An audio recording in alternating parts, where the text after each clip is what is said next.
what it meant to go from one doing the evaluation of whether you're alert and oriented to figuring out what it meant to be the person that needed that evaluation.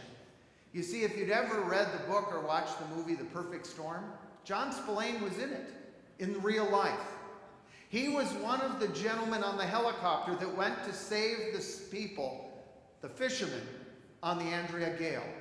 But his helicopter went down.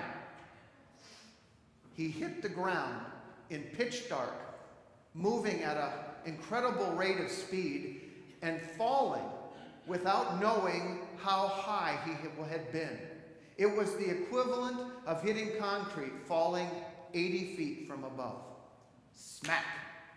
In that moment, hitting that cold water, he'd had no idea who he was, where he was, what time it was, or even what happened. He was alert and oriented times 0. The only thing he had going for him was he knew that he existed. He knew he was cold, he knew he was in the water, but that was it. The reality for him was a blessing. Somewhere deep in his gut, even though he didn't know consciously, somehow subconsciously, he knew that people survived things like this. And they were able to pull him out into safety with another helicopter from behind. Now, I heard about this story when I was reading a book by John Etheridge entitled Waking the Dead. A wonderful book. John Eldridge, Waking the Dead. And he said, most of us live a life alert and oriented times 0.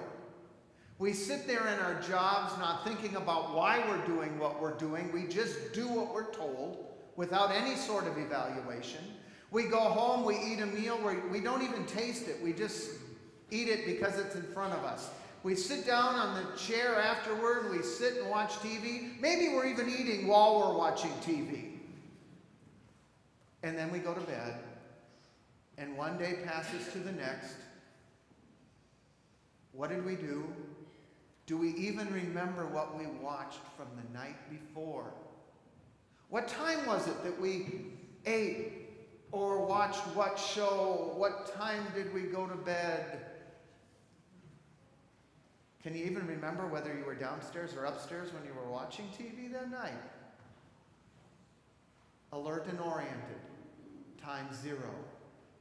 And we didn't fall 80 feet onto concrete. We're just living an empty life. And yet that whole time in John chapter 10, verse 10, God is screaming out to us amidst our lostness, I have come that they may have life and have it abundantly. You can hear Jesus hollering at us through the power of the Spirit in John chapter 5, verse 40. Come to me to have life. Come back and I will give you alert and oriented times 4 in your life every day. And yet we don't. We just keep skimming along, struggling to have any meaning whatsoever. That's what was happening with the people in the exile when Isaiah spoke to them in chapter 49, verses 8 to 16 that I read for you this morning. They had heard God telling them through the prophet Isaiah, all you have to do is get up. I will bring you back to the promised land. Everything's done. Your time of exile is over. I have a great thing prepared for you. And you know what they did with all of that hope and promise? After 60 years in exile, being treated as second and third class citizens, they were like deer in the headlights. Not one person moved.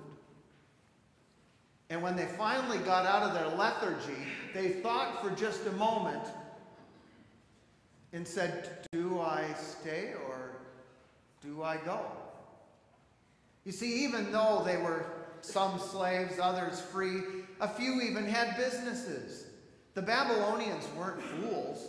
The way you keep a conquered nation conquered is to give them just enough to be comfortable, but not enough that they can take power.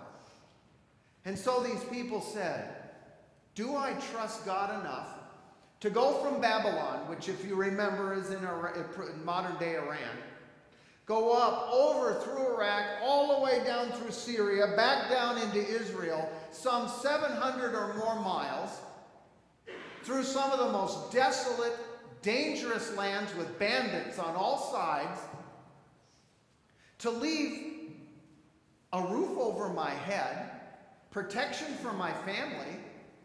I'm able to feed them in Babylon. And now God, who hasn't paid a whole lot of attention to me for the last 60 years, wants me to go back all the way back to my home that I didn't live in, that was the homeland that was just a story my old relatives told me before they died? You want me to what?